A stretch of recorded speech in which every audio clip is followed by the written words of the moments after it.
చుక్కలు నవ్వాయి. రచన గోవిందరాజు సీతాదేవి గారు. చదువుతున్నది దేవి. చూడగానే ఎవరైనా లైక్ చేయకపోతే తప్పకుండా లైక్ చేస్తారు కదూ. ఇంకా 10వ ఎపిసోడ్లోకి వెళ్ళిపోదామా? చూడండి, చాలా రోజులుగా మీ పాపలను చూడాలని, వారితో బాగున్న వారి ఫోటోలు తీసుకోవాలని అనుకుంటూ అశ్రద్ధ చేశాను. ఈరోజు రావాలి అని అనిపించి వచ్చేసాను. వాళ్ళని కాస్త ఆ విషయం చెప్పడానికి ఇంత ఆలోచించాలా? రండి, వాళ్ళు చేసే గోల వినిపిస్తోందిగా అంటూ పక్క గదిలో తలుపు తీసింది. 15 మంది ఆడ మగ పిల్లలు గోలగా అరుస్తున్నారు. ఒకరిద్దరు ఏడుస్తున్నారు. మరీ నెలల పాపలు 2 ఉయ్యాల్లో కేరింతలు కొడుతూ ఆడుతున్నారు. ఒక 2 ఏళ్ల పాప బొద్దుగా ముద్దుగా అందమైన గౌన్ వేసుకొని బొమ్మలతో ఆడుతోంది. ఒక బాబు కుడి చేతి బొటనవేలు నోట్లో పెట్టుకొని చీగుతూ అందరినీ గమనిస్తున్నాడు. ఉమని చూస్తూనే అందరూ ఆంటీ అంటూ ఏదేదో చెప్తున్నారు. వాళ్ళ భాష ఉమకి అర్థమవుతోంది, కానీ ఉదయ్కి అంతా గందరగోళంగా ఉంది. ఒక్కొక్కరిని పరిశీలనగా చూస్తున్నాడు. ఒక పాప బూరెల్లాంటి బుగ్గలతో ముద్దుగా ఉంది, కానీ కళ్ళు మరీ చిన్నవిగా అనిపిస్తున్నాయి. ఆ పిల్ల 3 ఏళ్లది అయినా ఆరిందాలాగా ఉదయ్ వైపు చూస్తూ, ఆంటీ, ఈ అంకుల్ ఎవరు అని అడిగింది. అతను ఒక మంచి ఫోటోగ్రాఫర్, పేరు ఉదయ్ కుమార్. మరి నీ పేరు? అంకుల్కి చెప్పమ్మా. నాకు సిగ్గేస్తోంది ఆంటీ. ఆ పిల్ల కళ్ళు మూసుకుంది. ఉదయ్ ఆ పిల్ల దగ్గరగా వెళ్ళి కళ్ళు మీద ఉన్న చేతులు మెల్లగా తొలగించారు. చాక్లెట్ ఇస్తాను, చెప్పు పాప, నీ పేరేంటి? 2 చాక్లెట్లు ఇవ్వాలే? ఓ, అలాగే ఇస్తాను. నా పేరు గిరిజ. అబ్బా, ఎంత బాగుందో. ఉదయ్ చాక్లెట్ గిరిజ చేతిలో పెట్టాడు. ఆ ఇద్దరిని మిగతా పిల్లలు చూస్తున్నారు. చాక్లెట్లు చూసిన 2 ఏళ్ల బాబు ఉదయ్ దగ్గరకు వచ్చి చేయి చాపాడు. బాబు బాగున్నాడు. బుల్లె నిక్కరు, షర్టు. నిక్కరు తడిసి ఉంది. ఆయాలు చూడలేదులా ఉంది. సన్నగా ఉన్న రింగుల జుట్టుతో బాగున్నాడు. ఆ కుర్రాడి చేతిలో చాక్లెట్ ఉంచి అడిగాడు, ఉమ్మగారు, ఇతని పేరు? గాంధీ. తల్లి ఉంది కానీ తండ్రి లేడు. అంటే కన్యగానే కొడుకుని కన్నా ఆమె పేరు వాణి. టీచర్ ఉద్యోగం చేస్తూ ఈ బాబుని అతి కష్టం మీద పెంచుకుంటోంది. ఆమె జీతం డబ్బులు చాలక ట్యూషన్ చెప్పుకుంటూ రాత్రి 8ంటికి కానీ ఈ బాబుని తీసుకువెళ్ళలేదు. మిగతా పిల్లలందరూ వెళ్ళిపోయినా ఇతన్ని మాత్రం నేను చూసుకోవాలి. ఇది కాస్త కష్టంగానే అనిపిస్తోంది అనుకోండి. అయినా బాబుని చూస్తే ఈ కష్టంలా అనిపించడం లేదు. ఆమెకి తల్లిదండ్రులు లేరా? ఉన్నారు, కానీ వారు పరువు పోగొట్టిందని ఇంట్లోంచి గెంటేశారు. మానవత్వం లేని మనుషులు కాబోలు. అదేమో తెలియదు, కానీ వాణికి ఉద్యోగం జీవనాధారం అయితే ఈ బాబు ప్రాణంలో ప్రాణం. చిత్రమైన కథ కదూ.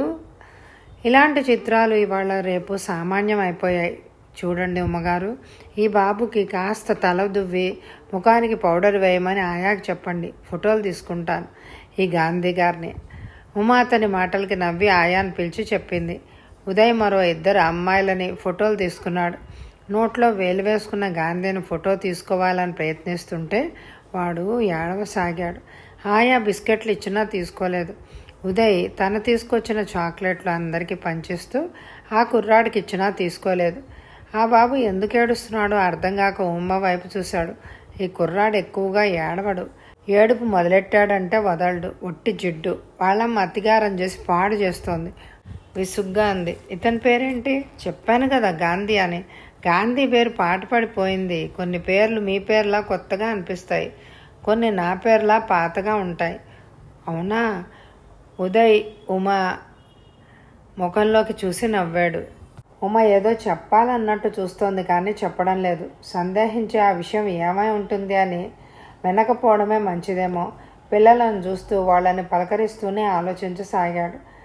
ఆయా గాంధీని ముస్తాబు చేయడం పూర్తయింది. ఉదయ్ ఫోటోలు తీసుకోబోతుండగా గాంధీ ఏడుపు ప్రారంభించాడు. అతన్ని ఊరడించడం ఎవరి వల్ల కాలేదు. ఉమ తల్లి ఉదయ్కి టీ తీసుకుని వచ్చింది.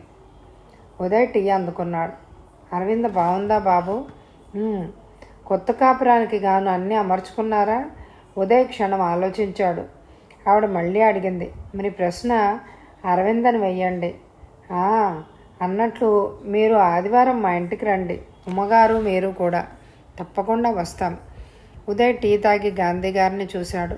అతను ఇంకా శాంతించలేదు. కెమెరా సర్దుకుని లేచి మరోసారి వస్తాను అని ఇద్దరి దగ్గర సెలవు తీసుకొని బయటకు వస్తుంటే ఉమ సాగనంపడానికి వాకిలి వరకు వచ్చింది. ఉదయ్ ఆగాడు. ఉమ ఆగి ఏమిటి అన్నట్టు చూసింది. మీరు మీరు మీ సందేహంగా మాట పూర్తి చెయ్యలేదు ఉదయ్. చెప్పండి. ఇప్పుడు కాదు. మరో అడుగు ముందుకు వేయబోతున్న ఉదయ్ చేతిని గట్టిగా పట్టుకొని ఆపింది. మీరు ఇంత సందేహించాల్సిన విషయం చెప్పి మరీ వెళ్ళండి. వాయిదా వేయడానికి వీల్లేదు. ఉదయ్ ఉమ తన చేతిని పట్టుకునేసరికి కాస్త కంగారు పడ్డాడు. అంతలోనే గ్రహించాడు కావాలని పెట్టుకోలేదని, ఆవేశంతో ఇలా చేసిందని. చెప్పండి గట్టిగా అడిగింది. చెప్తాను, కానీ ముందు చెయ్యి వదలండి. ఉమ చప్పున తన చేతిని వదిలేసింది. ప్యాంటు జేబులో ఉన్న కర్చీఫ్ తీసుకుని ఒకసారి మొహం తుడుచుకున్నట్టు తుడుచుకుని ఉమ పట్టుకున్న చోట గట్టిగా తుడిచేసుకున్నాడు. ఉమకి బుస్సున కోపం వచ్చింది. మీరు అలా కోపం తెచ్చుకుంటే చెప్పడం నా వల్ల కాదు. వస్తా. ఉదయ్, మీరు చెప్పుకుంటే నేను నిద్రపోను. సస్పెన్స్లో పెట్టి వెళ్ళకండి ప్లీజ్. ఉదయ్ ఉమ ముఖంలోకి పరీక్షగా చూశాడు. వెళ్ళిపోవాలని ముందుకు వేసిన అడుగు వెనక్కి తీసుకుని షర్టు జేబులో కాగితం పెన్ను తీసుకుని బరబరా రాసేసి ఆ కాగితం ఉమ చేతిలో పెట్టి స్కూటర్ ఎక్కేశాడు. అలా వెళ్ళిపోయే అతన్ని చూస్తూ నిల్చుంది. కాగితం వైపు చూసింది. ఉమ్మగారు, మిమ్మల్ని మీ పాపల్ని కలిపి ఒక ఫోటో తీసుకోవాలని ఉంది. మీ పర్మిషన్ ఇస్తే మరోసారి వచ్చి తీసుకుంటాను. ఉదయ్. ఉమ్మకి పెద్దగా నవ్వొచ్చేసింది. ఇదంతా గమనిస్తున్న తల్లికి ఒళ్ళంతా కారం రాసుకున్నట్టుంది. ఏమిటే ఆ నవ్వు? ఎందుకు? ఏమైందని విసుగ్గా అంది. ఉమ్మ నవ్వు ఆగిపోయింది. కానీ మనసు గమ్మత్తుగా స్పందించసాగింది. ప్రహరీ గేటు దగ్గర నుంచి ఒక్కో అడుగు వేస్తూ వచ్చి వరండాలో ఉన్న కుర్చీలో కూర్చుండిపోయింది. మనసులో ఏదో తెలియని అలజడి ప్రారంభం కాకముందే అలజడిని అంచుకుంటూ ప్రశాంతంగా ఉండడానికి ప్రయత్నిస్తూ కళ్ళు మూసుకుంది. మనసు తన పెళ్లి తర్వాత జరిగిన సంఘటనల వైపు పరుగు తీసింది. తనంటే ప్రాణం పెట్టే భర్త దొరికాడని మురిసిపోయింది. తనంత అదృష్టవంతురాలు మరెవరూ లేరు అని అనుకుంది. స్త్రీ అంటే తల్లిదండ్రుల దగ్గర అల్లారు ముద్దుగా పెరగడం, కోరుకున్న భర్తని పొందడం, అతని హృదయ సామ్రాజ్యానికి పట్టమనిషి అవడం, ఆనందంగా రోజులు దొర్లిస్తూ ఒకరిద్దరు పిల్లల్ని కనడం, కోరిన నగలు చీరలు కూర్చుకొని ఫ్రెండ్స్తో భర్తతో హాయిగా రోజులు గడిపేయడం మాత్రమే జీవితం అనుకుంది. అలాగే ప్రారంభమైన జీవితం కొన్నాళ్ళన్నా సాఫీగా సాగకుండా ప్రాణానికి ప్రాణమైన భర్త అదృశ్యం అయిపోయినట్లు జరిగిపోయింది. ఇలా జరిగినందుకు దిగులుపడి లాభం లేదని తెలుసు. ధైర్యంగా ఉండాలని తెలుసు. ఒక్కొక్కప్పుడు ఒక్కొక్క చిన్న సంఘటనతో మనసు హడిలిపోతూ ఉంటుంది. ఇలా జరగకూడదు. ఉమ పైట చెంగుతో మొహం గట్టిగా తుడుచుకొని లేచింది. పిల్లల్ని తీసుకెళ్లేందుకు వారి వారి తల్లిదండ్రులు ఒక్కొక్కరు రాసాగారు. ఒక్కో పాపకి టాటా చెప్తూ వీడుకోలు ఇస్తూ ఉంటే మనసు తేలిక పడింది. ఆ పిల్లంతా వెళ్ళగానే ఆయాల గదులు సర్ది వెళ్ళిపోతారు. ఇల్లంతా నిశ్శబ్దం అయిపోతుంది. ఈ నిశ్శబ్దం ఎంతోసేపు భరించలేదు. మనసంతా శూన్యంగా మిగిలిపోయినట్టు అనిపిస్తుంది. ఈ బాధలో గుర్తుకొస్తుంది అరవింద. అరవింద ఎంత అదృష్టవంతురాలు, ఎంత మంచి భర్త లభించాడు.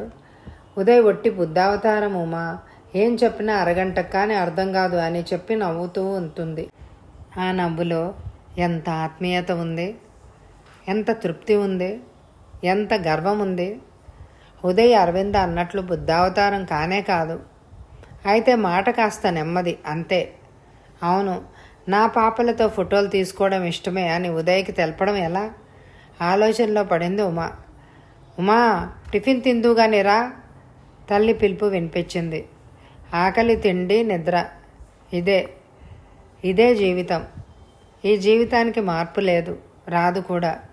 ఉమా ఇష్టంగానే లేచి వీధి తలుపులు వేసి లోపలికి వెళ్ళిపోయింది. ఒకరోజు సాయంత్రం 7 గంటలు కావస్తోంది. ఓ చేత్తో కెమెరా, మరో చేత్తో మల్లెపూల పొట్లం, ప్రియా పచ్చడి సీసా తీసుకుని ఇల్లు చేరాడు ఉదయ్. ఉదయ్ లోపలికి వస్తుండగానే కూర మాడువాసన వేసింది. బంగాళాదుంప వేపుడు మాడి బొగ్గు అవుతోంది. అరవింద మొహంలో అలసట, చెరగిన తల, ఉదయం పెట్టుకున్న కనకాంబరాల మాల వాడి భుజం మీద నుంచి ముందుకు పడుతోంది. పోపులోకి తుంచిన మిరపకాయ చేతిని మూతికి తుడుచుకోవడం వల్ల మండుతుందేమో, అమ్మో అమ్మో అని రాగం తీస్తున్న అరవిందం చూడగానే ఉదయ్కి మొదట జాలేసింది. తర్వాత హుషారుగా వచ్చి చప్పున ప్రియా పచ్చడి సీసా పువ్వులు పక్కన పెట్టి ఫోటో తీశాడు. కెమెరా క్లిక్మన్న శబ్దానికి ఇటు తిరిగి చూసింది అరవింద. ఒళ్ళు మండిపోయింది ఉదయ్ని చూడగానే. వస్తూనే ఏమిటి ఆ గోల, ఫోటో తీయడానికి వేళా పాళా ఉండొద్దు. ఉదయ్ నవ్వేశాడు. బట్టలు మార్చుకొని కాళ్ళు చేతులు కడుక్కొని వెళ్ళి చూశాడు. ఆ కూర పనికిరాదని పారేసి తను బంగాళదుంపలు తరుగుతూ అన్నాడు. అరు, ఈ కూర విషయం నేను చూస్తా, నువ్వు వెళ్ళి స్నానం చేసిరా. చూడు, నీకోసం పువ్వులు తెచ్చాను, ఎందుకో తెలుసునా? అనబోయి మాట మింగేశాడు. అరవిందకు అర్థమైంది. నవ్వుకుంటూ బాత్రూంలోకి వెళ్ళింది. చల్లటి నీళ్లు స్నానం చేస్తుంటే హాయిగా అనిపించసాగింది. మనసు సంతోషంతో గంతులేస్తోంది. ఏదో తెలియని ఉత్సాహం కూని రాగాలు తీస్తోంది. రాగం తీస్తూనే జరిగిపోయిన ఒక రోజును గుర్తు చేస్తోంది. తను ఈ ఒక్క గదిలోకి కాపురానికి వచ్చిన మర్నాడు. అవును, బాగా గుర్తుంది. ఆ రోజు ఉదయం ఇంటికి త్వరగా వచ్చి తన రాక కోసం ఎదురుచూస్తున్నాడు. వంట పూర్తి చేశాడు. స్వీట్స్ తెచ్చాడు. అతను వేసుకున్న లాల్చీ పంచ నుంచి సెంటు వాసన సన్నగా గాలిలో తేలి వస్తోంది.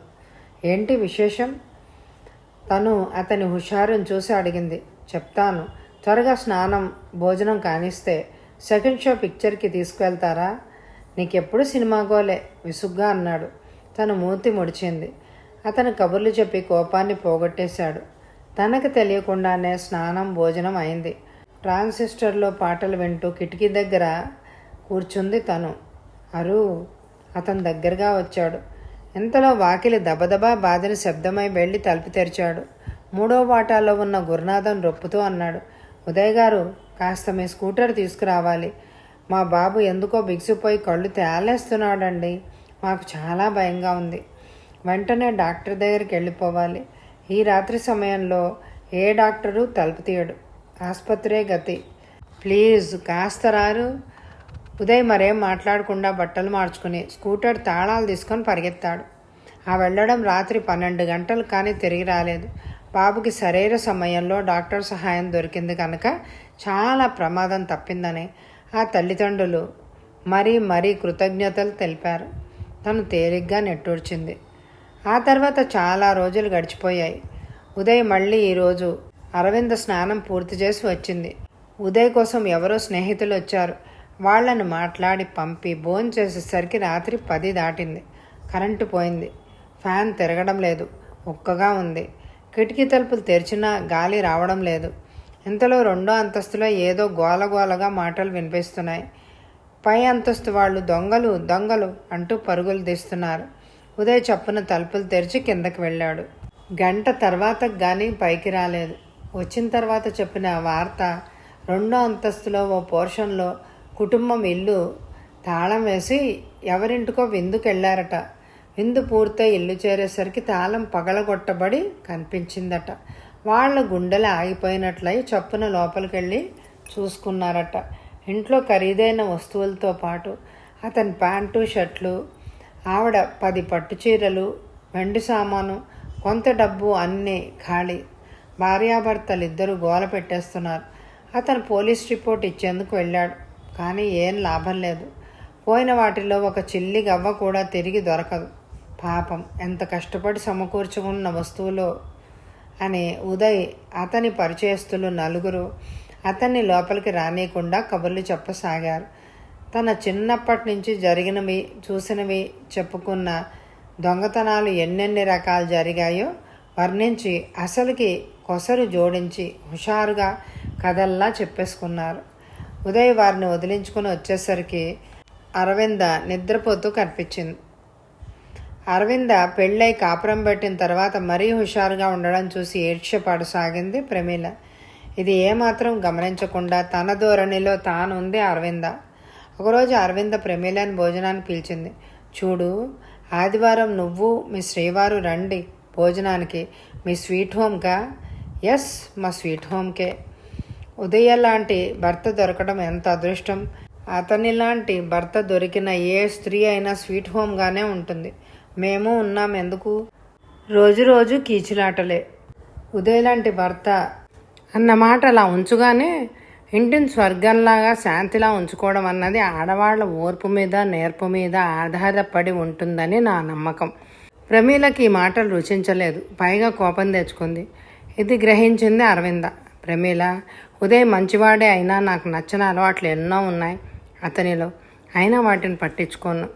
అవునా, ఏమిటా అలవాట్లు? కుతూహలంగా అడిగింది ప్రమీల. చెప్తూ పోతే ఎన్నో. అతనికి ఫోటోగ్రఫీ అంటే తగని సరదా అని తెలిసిన విషయమే కదా. ఎంత సరదా అయినా దానికో హద్దు ఉండాలా? ఉండదు.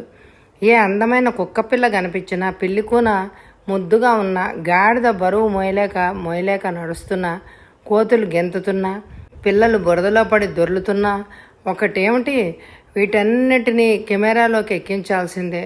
మనకి మామూలుగా కనిపించేవి ఆయనకు ప్రత్యేకంగా కనిపిస్తాయి. అంటే ఈ ఫోటోల కోసం ఆయన గారికి వచ్చే జీతంలో సగానికి సగం ఖర్చు చేసేస్తారు. ప్రమీల పకపకా నవ్వింది. ఉదయ్ అందమైన అమ్మాయిలను మాత్రమే ఫోటోలు తీస్తాడని అనుకున్నాను, కానీ ఆగు, ఇంకా చెప్తాను. ఆయన గారి హాబీ పిచ్చిలో డబ్బు ఖర్చు చేసేటప్పుడు తనకు ఇల్లుందని, ఆ ఇంట్లో ఒక భార్య ఉందని, ఆమెకి ఇంటికి కావాల్సిన అవసరాలు చాలా ఉంటాయని గుర్తే ఉండదు. పైగా దారిలో ఏ బిచ్చుగాడన్నా ఆకలిగా ఉంది బాబు అన్నాడా, జేబులో డబ్బు తీసి ఇచ్చేస్తాడు. అన్నం పెట్టించి స్కూటర్ ఎక్కించుకుని వాళ్ళిళ్ళు ఎంత దూరమైనా సరే తీసుకెళ్ళి దించొస్తాడు. ఇవి చూసిన ఆయన స్నేహితులు ఈయన్ని వెర్రివాడిలాగా చేసి ఆడిస్తారు. ఇవన్నీ నేను కళ్ళతో చూశాను, చెవులతో విన్నాను. ఒకసారి ఒక వృద్ధుడు రోడ్డు మీద నడవలేక నడుస్తూ బాధపడుతూ ఉంటే మేమిద్దరం వెళ్తున్నా తను ఆగి ఆయన్ని పరామర్శించి నన్ను బస్సులో ఇంటికి పొమ్మని, తను ఆయన వాళ్ళ ఇంటి దగ్గర దించి వచ్చాడు. అంత దయున్నవాడు. బాపురే, నువ్వెలా ఊరుకున్నావు? ప్రమీళ పళ్ళు పెద్దవి చేసి అడిగింది. ఊరుకోకేం చేయను, రోడ్డు మీద తవ్వు పడనా? అసలు ఆయన నా ఉనికినే మర్చిపోతాడు అలాంటి సమయాల్లో. 1-2 సార్లు చలిలో వణికిపోతున్న ముష్టి వాళ్ళకి షర్టు దానం చేసి బనీన్తో ఇల్లు చేరే ప్రబుద్ధుడు ఉదయ్. అమ్మో, ఓ షర్ట్ అంటే 200 రూపాయల సొమ్ము. అవును, ఇలా చేసి ఇంట్లో షర్ట్లు లేకుండా చిరిగిన వేసుకుని రెడీమేడ్లో కాటన్ షర్ట్లు వేసుకుని వెళ్ళే పెద్ద మనిషి ఉదయ్. అంటే అమ్మ బాబోయ్, అలాంటి వాడిని నేను భరించలేను. నువ్వెలా భరిస్తున్నావు? అరవింద్ నవ్వేసింది. ఈ మగాళ్ళంతా ఇంతే అంటూ తన భర్తను గురించి చెప్పబోతుంటే వారిస్తూ, ప్రమీల, వాళ్ళ అలవాట్లని సానుభూతితో అర్థం చేసుకోవాలి, మెల్లగా నచ్చచెప్పి మార్చుకోవాలి, కానీ జీవితాంతం కలిసి బ్రతకవలసిన వాళ్ళ మీద కక్ష పెట్టుకోకూడదు. సుత్తి కొడుతున్నావు తల్లి, ఆపు. ప్రమీల దండం పెట్టింది. అరవింద్ ఇంకా మాట్లాడలేదు. ఆదివారం మాత్రం మీరిద్దరూ రండి అని మరోసారి గుర్తు చేసి ఇంటికి బయలుదేరింది. సాయంకాలం కావడం వల్ల సిటీ బస్సు మరీ రద్దీగా ఉన్నాయి. బస్టాండ్లో నిల్చుని కాళ్ళు లాగుతున్నాయి. ఉదయం సాయంకాలం కూడా వచ్చి తీసుకెళ్తే ఉదయ్ ఎంత బాగుండు, కానీ రాడే. అతను అతని స్నేహితులు అంతే. ఆ రద్దీగా ఉన్న బస్సులోనే ఎక్కి ఎలాగో అలా ఇల్లు చేరింది. చాలా అలసటగా అనిపిస్తోంది. కాఫీ చేసుకుని తాగి స్నానం వంట పూర్తి చేసుకుంది. అలసటతో నిద్ర కళ్ళ మీదకు వస్తోంది. తలుపు తెరిచే ఉంది. గడియారం 9 కావస్తోంది. అరవిందకి నిద్ర పట్టేసింది. రాత్రి 10 దాటిన తర్వాత ఉదయ్ వచ్చాడు. అరు, నిద్రపోతున్నావా? వాకిలి తెరిచి ఏ దొంగైనా దూరితే? అరవింద కళ్ళు నలుపుకుంటూ గడియారం వైపు చూసింది. 11 వరకు మీరెక్కడ తిరుగుతున్నట్లు విసుక్కుంటూ అంది. నేను ఇంటికే వద్దామని బయలుదేరాను. దారిలో మీ ఉమ్మ కనిపించింది. ఏదో షాపింగ్కి వచ్చిందట ఒంటరిగా. పని చూసుకొని బస్ కోసం నిల్చుందట. నన్ను చూసి ఆపి పలకరించింది. నన్ను కాస్త ఇంటి దగ్గర దించండి అని ప్రాధాయపడింది. తీరా ఆవిడని వాళ్ళ ఇంటి దగ్గర దించబోతుంటే భోంచేసి కానీ వెళ్ళడానికి వీల్లేదని పట్టుపట్టింది. అప్పటికీ అన్నాను, అరవింద నా కోసం ఎదురు చూస్తూ ఉంటుందండి అని. ఆవిడ వినిపించుకోనే లేదు. బట్టలు మార్చుకుంటున్న ఉదయ్ వైపు కళ్ళు ఇంతంత చేసుకొని చూస్తూ, స్కూటర్ మీద ఉమ్మని తీసుకువెళ్ళారా అంది. నా ర్యాష్ డ్రైవింగ్కి భయపడి ఒకటే కంగారు పడిపోయింది మీ ఉమ. అరు, వాళ్ళింట్లో భోజనం చేయడం ఇదే మొదటిసారి కదూ. వంటలు చాలా బాగున్నాయి. అసలే నీ చప్పుడి వంటలతో నా నోరు చవి చచ్చిపోయింది. ఇందువల్లనేమో భోజనం కాస్త ఎక్కువే అయింది. అసలు నేను చాలు చాలు అంటున్నా ఉమ్మ వినిపించుకుంటేనా? అతను ఏదేదో చెప్తున్నాడు. అరవిందకి ఆ మాటలు వినిపించడం లేదు.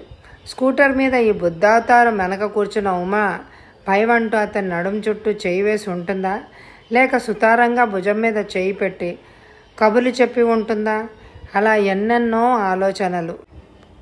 వచ్చే ఎపిసోడ్లో కథ కొనసాగుతుంది. ఇప్పుడు ఈ నవలలో నేను 125వ పేజీ చదువుతున్నానండి. 176 పేజీలు ఉన్నాయి. ఇంకా ఈ నవల త్వరలో అయిపోతుందండి. చాలామంది ఇంకెన్ని ఎపిసోడ్లు ఉంటాయి అని అడుగుతున్నారని నేను ఇలా మీకు వివరణ ఇస్తున్నాను. Thank you very much my dear friends.